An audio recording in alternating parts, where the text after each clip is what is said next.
এই তো একটা লুক পেয়ে গেছি, এখন একটা ভিডিও বানাইতে পারবো।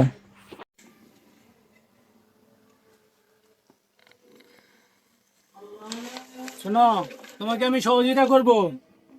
তুমি তোমার ভিডিও করব, তুমি খালি বল আমাকে একটু দোয়া করে দিবা, ঠিক আছে? তোমাকে আমি সহযোগিতা করব।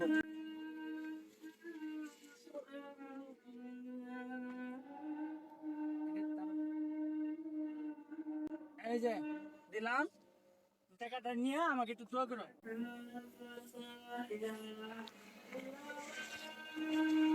হ্যালো গাইস, এই যে দেখেন আমি মানবিক কাজে সহযোগিতা করলাম এক ভিক্ষুককে।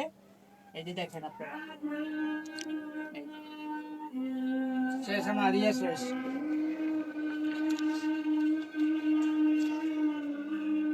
আমার ওই টাকাটা দাও। এই যে এটা তুমি নাও। এটা এটা দিলে, আরে এটা রাখো, এটা ভিডিও করার জন্য দিস, রাখো এটা। ভালো দেখো, দোয়া করে আমার জন্য।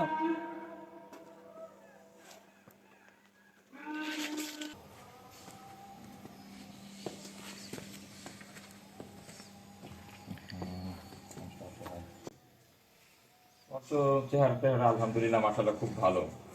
হ্যাঁ, দীক্ষা টিক্ষা বাদ দিয়ে এই যে 1,000 টাকা দিলাম, কাউরে বলার দরকার নাই, কিছু বোতল কিনে পানির ব্যবসা শুরু করো। আল্লাহর রহমতে আল্লাহ চাইলে বরকত হবে ইনশাআল্লাহ। আমার জন্য দোয়া করুন। এই ভাই ভাই, সালাম আলাইকুম, ভালো আছেন? কেমন আছেন ভাই? ভালো আছেন? শরীর ভালো আপনার? এই তো আলহামদুলিল্লাহ। এই কিছু যে বলবেন? দেখলাম, এই যে দেখলাম যে আপনি এই লোকটাকে দান করলেন। হুম। ভিডিও করলেও তো পারতেন, ভিডিও করে দানটা করলে তো মনে করেন যে অনেক ভালো হইতো, আপনার একটা ভিউ বাড়তো, আপনার ফেসবুকে ডলার আসতো। আমি তো দান করে ডলার কামাই, লাখ লাখ ডলার কামাইতাছি। প্রিয় ভাই, দিনের স্বার্থে আমি আপনাকে একটা কথা বলতে চাই। আমাদের মহানবী সাল্লাল্লাহু আলাইহি ওয়াসাল্লাম আমাদের এই হাদিস শিক্ষা দিয়ে গেছেন, আখলিস দীনাকা ইয়াকফিকাল আমালুল কলিল। অল্প থেকে অল্প আমল যদি একমাত্র আল্লাহ তালাকে দেখানো এবং আল্লাহ তালাকে রাজি খুশি করানোর জন্য হয়, এটাই আমাদের নাজাতের জন্য যথেষ্ট। তাহলে আমরা যদি মানুষকে দেখাই, আমরা যদি ভিউ কামানোর জন্য, ডলার কামানোর জন্য দান করি, এই দানের বিনিময়ে আমরা কালকে আমাদের ময়দানে কিচ্ছু পাবো না। এই দুনিয়া ক্ষণস্থায়ী, আমাদের সবার একদিন চলে যেতে হবে। আমি আশা করি আপনি বুঝতে পেরেছেন।